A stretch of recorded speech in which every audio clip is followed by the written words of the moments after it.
আসসালামু আলাইকুম। কেমন আছেন আপনারা সবাই? আশা করি ভালো আছেন। আমি তমা আহমেদ অনেকদিন পরে আরেকটা ইম্পর্টেন্ট ভিডিও নিয়ে আপনাদের সামনে চলে আসলাম। আজকে আমরা ঢাকা বোর্ডের সংশোধন প্রক্রিয়ার কিছু নিয়ম কানুন সম্পর্কে জানবো।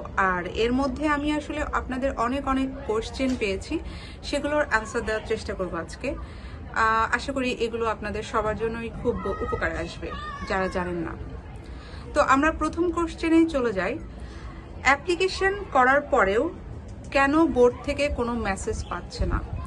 অনেক স্টুডেন্ট আমার কাছে এই বিষয়ে জানতে চায় যে আমি অ্যাপ্লিকেশন করেছি কিন্তু বোর্ড থেকে এখনো কোনো এসএমএস পাচ্ছি না, এটার কারণ কি? আমি যতটুকু মনে করতে পারি আমার প্রথম ভিডিওতে আমি বলে দিয়েছিলাম যে অ্যাপ্লিকেশন করার পরে বেশিরভাগ ইনস্টিটিউট থেকেই সেটা ফরওয়ার্ড করে দেয় বোর্ডে, বাট অনেক ইনস্টিটিউট এমন আছে যে তারা করে না। সেক্ষেত্রে আপনার এটা ক্রস চেক করতে হবে যে অ্যাপ্লিকেশন করার পরে বোর্ড ইনস্টিটিউট থেকে আপনার স্কুল বা কলেজ থেকে সেটা বোর্ডে ফরওয়ার্ড করেছে কিনা। তো অ্যাপ্লিকেশন করার পরেই স্কুল এবং কলেজে যে খোঁজ নেবেন যে আপনার অ্যাপ্লিকেশনটি ফরওয়ার্ড করা হয়েছে কিনা। যদি করা না হয়ে থাকে তাহলে দ্রুত ফরওয়ার্ড করে দিতে বলবেন। বোর্ডের সার্ভারে অ্যাপ্লিকেশনটি না পৌঁছালে বোর্ড কোনো কার্যক্রম করতে পারবে না। সুতরাং এই জন্য কিন্তু আপনাদের এসএমএস না যাওয়ার একটা কারণ। আরেকটি প্রশ্ন হচ্ছে, অ্যাপ্লিকেশন করার 7 দিনের মধ্যেও যদি কেউ অ্যাপ্লিকেশনের ফি প্রদান না করে স্লিপ বের না করে তাহলে কি হবে? অনেকে আছে অ্যাপ্লিকেশন করেছে কিন্তু অ্যাপ্লিকেশনের ফি সেটা সাথে সাথে প্রদান করে না, যেহেতু 7 দিন একটা সময় থাকে ওখানেই লেখা থাকে। তো এই 7 দিনের মধ্যে যদি আপনি অ্যাপ্লিকেশনের ফি প্রদান না করেন বা সেই স্লিপটা বের না করেন তাহলে ওই অ্যাপ্লিকেশনটি ইনঅ্যাক্টিভ হয়ে যাবে। 7 দিনের মধ্যেই যদি অ্যাপ্লিকেশনের ফি প্রদান করা না হয় তাহলে সেটা ইনঅ্যাক্টিভ হয়ে যাবে। পরবর্তীতে অ্যাপ্লিকেশনটি অ্যাক্টিভ করতে নির্দিষ্ট নিয়মে পে করে ম্যানুয়ালি বোর্ডে গিয়ে পে স্লিপ কালেক্ট করতে হবে। তখন কি করতে হবে? আপনাকে অ্যাপ্লিকেশনের টাকাটা ফিটা সেটা তো আপনি প্রোভাইড করবেনই, কিন্তু পরে আপনাকে সেটা বোর্ডে যে ওই স্লিপটা ম্যানুয়ালি কালেক্ট করতে হবে। কালেক্ট করে তারপরে সেটা অ্যাড করে দিতে হবে, কারণ অলরেডি আপনি নির্দিষ্ট সময় পার করে ফেলেছেন। তো এটার ক্ষেত্রে ভয় নাই, আপনার অ্যাপ্লিকেশনটা জাস্ট ইনঅ্যাক্টিভ হয়ে থাকবে। আপনি আবার পে করে ম্যানুয়ালি যখন অ্যাড করে দিবেন তখন সেটা আবার অ্যাক্টিভ হয়ে যাবে। ওকে। তৃতীয় প্রশ্ন হচ্ছে, কোনো স্টুডেন্ট যদি ইতিমধ্যে জেএসসি এর আবেদন করেছে এবং সেই আবেদনটি প্রসেসে চলে গেছে, এরপর সে তার সদ্য পাশ করা এসএসসি কারেকশনও করাতে চায়, যেটা সার্টিফিকেট এখনো আসেনি, সে পাশ করেছে কিন্তু সার্টিফিকেট এখনো হাতে পায়নি, এক্ষেত্রে করণীয় কি? তো যে স্টুডেন্ট তার জেএসসি কারেকশনের জন্য আবেদন করে ফেলেছে এবং সে এসএসসি কারেকশন করতে চায়, তখন সে কি করবে? তার জেএসসি যে অ্যাপ্লিকেশনটা, সেই অ্যাপ্লিকেশনের কপি নিয়ে বোর্ডে যাবে। বোর্ডে যে এসএসসির জন্য ম্যানুয়ালি ফি প্রদান করে সেটা আবার ওই আরেকটা অ্যাপ্লিকেশন কপিটা চলে আসবে। নতুন করে সেই অ্যাপ্লিকেশনটার সাথে এসএসসিটাও অ্যাড হয়ে আর একটা অ্যাপ্লিকেশন ম্যানুয়ালি করতে হবে। এটা কিন্তু অটোমেটিক করার কোনো ওয়ে নাই। তো আপনাকে বোর্ডে যেয়ে তারপরে ম্যানুয়ালি সেটা করে ফেলতে হবে। কেউ তার পিতার নাম কারেকশন করতে দিয়েছে, এরপর দেখলো মায়ের নামও কারেকশন করতে হবে, তখন নতুন করে কি অ্যাপ্লিকেশন করতে হবে? তো এই ক্ষেত্রে আমি বলবো যে কেউ আছে যে হয়তো বা মায়ের নামের ছোট কোনো কারেকশন সেটা খেয়ালই করে নাই, বা বাবার নামের ছোট কারেকশন খেয়ালই করে নাই, যে কোনো একজনের নাম কারেকশনের আবেদন করেছে, পরে দেখলো যে বাবা অথবা মায়ের কোনো তার নামের কারেকশনটাও করতে হবে, সেই ক্ষেত্রে কি করবে? সেক্ষেত্রে আগের অ্যাপ্লিকেশনটির ফটোকপি নিয়ে সরাসরি বোর্ডে যাবেন, সেখানে গিয়ে কারেকশন ডিপার্টমেন্টের কর্মরত অফিসারকে জানাতে হবে এবং অতিরিক্ত সংশোধনের আবেদনটা ম্যানুয়ালি সংযুক্ত করবে। তো এখানে কি করতে হবে? সরাসরি বোর্ডে যেতে হবে। আবারও এই ক্ষেত্রে যে কোনো কিছু আপনি নতুন সংযোজন করবেন, বিয়োজন করবেন, যাই করবেন না কেন, একবার অ্যাপ্লিকেশন করা হয়ে গেলে তারপরে যা কিছু আছে সেটা আপনাকে ম্যানুয়ালি বোর্ডে যেয়ে করতে হবে। তো এই জন্য আপনি ম্যানুয়ালি বোর্ডে যাবেন, যে সেই কর্মরত যে অফিসার থাকে, কারেকশন ডিপার্টমেন্টে যারা থাকে তাদেরকে জানাবেন যে আমার এই ইস্যুটা, আমি বাবার নামের কারেকশনটাও অ্যাড করতে চাই, এটা করে দিন। তখন তারা ওইটা করে দিবে। ওইটার জন্য হয়তো কিছু ফি নিবে, ফি নেওয়ার পরে ওইটা অ্যাড করে দিবে। আরেকটা প্রশ্ন আছে, মিটিংয়ে অরিজিনাল সার্টিফিকেট না নিয়ে গেলে কি কোনো সমস্যা হবে? এই বিষয়টা আমি আপনাদের বারবার বলে দিই যে মিটিংয়ে সব অরিজিনাল ডকুমেন্টস অবশ্যই নিয়ে যাবেন। আপনার সার্টিফিকেটস, আপনার এনআইডি, বার্থ সার্টিফিকেট, প্যারেন্টসের এনআইডি বা সার্টিফিকেট, সবকিছু যা যা আছে সবকিছুই আপনাকে অরিজিনাল কপি অবশ্যই নিতে হবে, সাথে এক সেট ফটোকপি, পারলে 2 সেট নিয়ে যাবেন। এক সেট বোর্ড যদি রেখে দেয় আপনার কাছে আরেকটা যেন থাকে। তো কেউ যদি মনে করে যে ফটোকপি নিয়ে গেলেই কাজ হয়ে যাবে, তাহলে সে প্রচণ্ড ভুল করবে এবং এই ভুলের খেসারত তাকে হয়তো মিটিং থেকে রিজেকশন হয়ে যেতে পারে। তো রিজেকশন করার যদি না ইচ্ছে থাকে তাহলে অবশ্যই সব অরিজিনাল ডকুমেন্টস নিয়ে যাবেন। মিটিংয়ে অংশগ্রহণ করার কয়দিনের মধ্যে কারেকশন হয়ে যাওয়ার SMS পাবো? মিটিংয়ে অংশগ্রহণ করার কয়দিনের মধ্যে কারেকশন হয়ে যাওয়ার SMSটা আসে, সেটা মূলত সর্বোচ্চ 3 দিন। আপনি মিটিং যেদিন অ্যাটেন্ড করেছেন সেদিনই চলে আসার কথা। যদি সেদিন ইনকেস না আসে, আপনার সিরিয়ালটা না আসে, পরবর্তী দিন চলে আসবে, অথবা হায়েস্ট 3 দিন। 3 দিনেও যদি আপনি না পান, তখন আপনি বোর্ডে বা আপনি যার মাধ্যমে করেছেন তার সাথে কথা বলবেন। তবে এর মধ্যে চলে আসবেই, হয় আপনার রিজেকশন SMS আসবে অথবা আপনার অ্যাকসেপ্টেন্স SMS আসবে, কিন্তু SMS আসবেই। তো সাধারণত মিটিংয়ের দিনেই SMSটি যেই মোবাইল নাম্বারটা দেওয়া থাকে অ্যাপ্লিকেশনে সেই মোবাইল নাম্বারেই পাঠানো হয়। তো কোনো কারণে যদি ওই দিন না যায়, অবশ্যই 3 দিনের মধ্যে SMS পেয়ে যাবেন। এরপর আরেকটি প্রশ্ন আসে, সেটা হচ্ছে কারেকশন হয়ে যাওয়ার কতদিন পরে ফ্রেশ কপির জন্য আবেদন করা যাবে। কারেকশন হয়ে গেলে মিটিংয়ে অ্যাটেন্ড করার পরে যখনই আপনার সার্টিফিকেট কারেকশনের SMSটা পেয়ে যাবেন, তখন আপনি কতদিনের মধ্যে ফ্রেশ কপির জন্য অনলাইনে আবেদন করবেন। কারেকশন হয়ে যাওয়ার সাথে সাথেই যদি আপনার পোর্টালে দেখেন যে আপনার নামটা যেটা কারেকশনের জন্য দিয়েছিলেন সেটা কারেকশন হয়ে গেছে, তাহলে আপনি তখনই সাথে সাথেই অ্যাপ্লিকেশন করতে পারেন।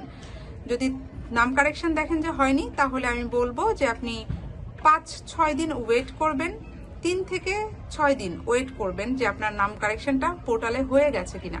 যদি হয়ে যায়, সাথে সাথে অ্যাপ্লিকেশন করে ফেলবেন। এরপরে আপনি যদি সাথে সাথে নাও করতে চান, সেক্ষেত্রে আপনি পরবর্তী 1 মাসের মধ্যে সময় পাবেন, 1 মাসের মধ্যে অ্যাপ্লিকেশনটা করে ফেলবেন। যদি কারেকশন হয়ে যাওয়ার 30 দিনের মধ্যে ফ্রেশ কপির আবেদন না করি, তাহলে কি কোনো অসুবিধা হবে? 30 দিনের মধ্যে যদি কেউ ফ্রেশ কপির তোলার আবেদনটা না করে, তাহলে আবেদনের সাথে তার যে একটা অটোমেটিক অর্ডারের চিঠি যায় সেটা অ্যাড হবে না, আর সেটি অ্যাড না হলে আর আবেদন কার্যকর হবে না। সুতরাং কি করতে হবে? 30 দিনের মধ্যেই আপনাকে ফ্রেশ কপির জন্য আবেদন করতে হবে। কারণ ওই সময় যদি আপনি আবেদন করেন, তাহলে যেই অর্ডারের যে একটা চিঠি থাকে সেটা পোর্টাল থেকে অটোমেটিক্যালি আপনার আবেদনের সাথে অ্যাড হয়ে যায়। আর যদি আপনি সেটা না করেন, তাহলে আপনার সেটা ম্যানুয়ালি করতে হবে। সেক্ষেত্রে সমাধানটা হলো তখন আলাদা করে ওই অর্ডারের যে চিঠিটা সেটা প্রিন্ট করে স্ক্যান করে এরপর ম্যানুয়ালি আপনাকে অ্যাড করে দিতে হবে। তো এটা একটু হ্যাসেল। আমি বলবো যে অবশ্যই আপনারা কারেকশন যেহেতু করে ফেলেছেন, 30 দিনের মধ্যেই সেটার অ্যাপ্লিকেশনটা করে ফ্রেশ কপি তুলে নেবেন। ফ্রেশ কপি ডকুমেন্টের জন্য আবেদন করতে গেলে দেখতে পাচ্ছি যে পোর্টালের নাম চেঞ্জ হয়নি, তাহলে কি করব? যেটা আমি একটু আগেই বললাম, যদি দেখেন যে আবেদন করার পরে মিটিং অ্যাটেন্ড করেছেন, সব হয়ে গেছে, বাট আপনার পোর্টালে এখনো ভুল নামটাই দেখাচ্ছে, তখন আপনি অবশ্যই ওয়েট করবেন নামটা সঠিক হওয়ার জন্য। কারণ এত স্টুডেন্টের লাইন থাকে, সবগুলো করতে পোর্টালে কারেকশন করতে একটু সময় লেগে যায়। সাধারণত সেই ক্ষেত্রে আপনারা 3 থেকে 6 দিন এই সময়টা ওয়েট করবেন। ওয়েট করার পরে যখন কারেকশন দেখবেন যে হয়ে গেছে, তখন ফ্রেশ কপির জন্য আবেদন করবেন। প্যানেলের নাম সংশোধনের যে প্রসেস হতে 3-4 দিন সময় লাগে, তাই যতক্ষণ পর্যন্ত পোর্টালে আপনার কারেক্টেড নামটা না দেখাচ্ছে, ততক্ষণ পর্যন্ত ফ্রেশ কপির আবেদন করবেন না। অনেকেই 4টা ডকুমেন্টের জায়গায় শুধু সার্টিফিকেট এবং মার্কশিটটা তুলতে চায়, বাকি অ্যাডমিট কার্ড এবং রেজিস্ট্রেশন কার্ড তুলতে চায় না। এটা না তুললে কি সমস্যা হবে? অবশ্যই 4টা ডকুমেন্টস তুলে ফেলবেন, মানে আপনার admit card, registration card, marksheet এবং সার্টিফিকেট, কোনোটাই বাদ রাখবেন না। কজ একটা সেট আপনি আবেদন করেছেন, সবকিছু হয়ে গেছে, কেন 2টা ডকুমেন্ট রেখে দিবেন? কারণ আপনি যদি দেশের বাইরে যান অথবা ভালো কোথাও যান, তখন আপনাকে রেজিস্ট্রেশন কার্ডটা কিন্তু দেখাতে হয়। তো সেই ক্ষেত্রে আপনি কোনো ডকুমেন্টই ফেলে রাখবেন না, 4টা ডকুমেন্টই ফ্রেশ কপি তুলে নেবেন, কারণ প্রত্যেকটা ডকুমেন্টই গুরুত্বপূর্ণ। স্কুলে বা কলেজে না গিয়ে কি অনলাইনে আবেদন করা যাবে না? ঢাকা বোর্ডের ক্ষেত্রে সেটার এখন কোনো অপশনই নাই, আপনাকে স্কুল বা কলেজ থেকেই যে আবেদন করতে হবে। কারণ আপনার ইনস্টিটিউটের একটা EIN নাম্বার থাকে, যেটা ইনস্টিটিউটই জানে, ওটা স্টুডেন্টদেরকে দেওয়া হয় না। সো বাইরে থেকে করতে পারবেন না, তখন আপনাকে দেখা যাচ্ছে যে আপনার স্কুলে অথবা কলেজে গিয়ে তাদের মাধ্যমে অ্যাপ্লিকেশনটা করতে হবে। এটা শুধুমাত্র ঢাকা বোর্ডের বলবো, বাকি বোর্ডের অনেক বোর্ডের হচ্ছে আপনি অনলাইনেও করতে পারবেন, তাদের প্রসেসটা ডিফারেন্ট। সুতরাং সেই বোর্ডে যেই ওই বিষয়টা সম্পর্কে জেনে নেবেন। ফ্রেশ কপির আবেদন করতে কি টাকা লাগে? অবশ্যই টাকা লাগে, কজ আপনার ফ্রেশ কপি বলতে নতুন করে সার্টিফিকেটটা কারেকশন করে প্রিন্ট করে আসবে, তো প্রিন্টের খরচটা তো আপনাকে দিতেই হবে। আপনি যখন স্টুডেন্ট তখন আপনার যখন সার্টিফিকেট আসছে, আমাদের সার্টিফিকেটের বাবদ একটা ফি আগেও দিতে হয়, তো সেই ফিটাই হচ্ছে যাবে। আপনি সেই জন্য ওই ফ্রেশ কপির আবেদনের সাথে ওখানেই দেখবেন যে একটা আবেদন ফিটা থাকে, সার্টিফিকেট ফিটা থাকে, সেই ফিটা প্রদান করবেন, প্লাস হচ্ছে আবেদন করে ফেলবেন। ফ্রেশ কপির ডকুমেন্ট তোলার জন্য কি স্টুডেন্টকেই যেতে হয়?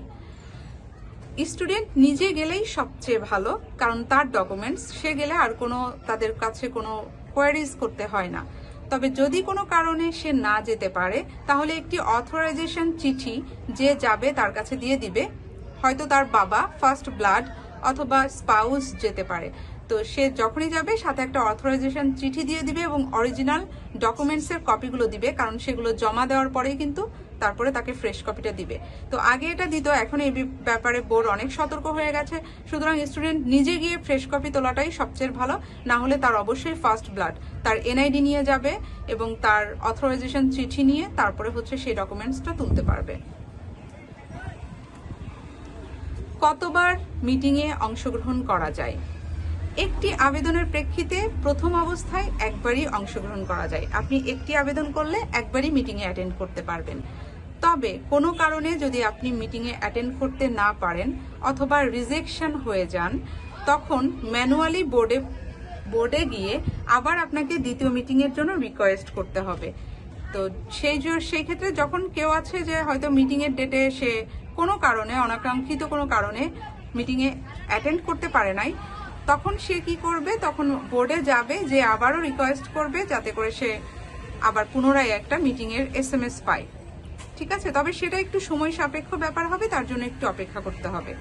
এরপরে আপনাদের অনেক অভিযোগ থাকে আমার সাথে যোগাযোগ করা যায় না, আরো অনেক কোয়েশ্চেন আসলে আমি পেয়েছি। আমি বেশিরভাগ কোয়েশ্চেনের আনসারগুলোই আমার কমেন্টস আমি দিয়ে দেওয়ার চেষ্টা করি সময় বের করে, তবে অনেক সময় মিস হয়েই যেতে পারে। সেই ক্ষেত্রে আমি বলবো যে আপনারা আমাকে হোয়াটসঅ্যাপে অ্যাভেলেবেল পাবেন, সেখানে আমাকে টেক্সট করে রাখবেন, কল করবেন না, কজ আমি অনেক ব্যস্ত থাকি, আমার অফিসে থাকি, সেই সময় আমি কলটা রিসিভ করতে পারবো না।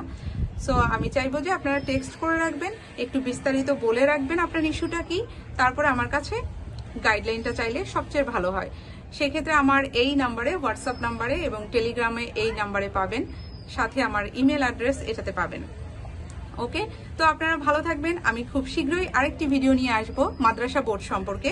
সবাই কিন্তু ভালোভাবে জেনে বুঝে তারপরেই কাজে যাবেন, তার আগে যাবেন না। আল্লাহ হাফেজ।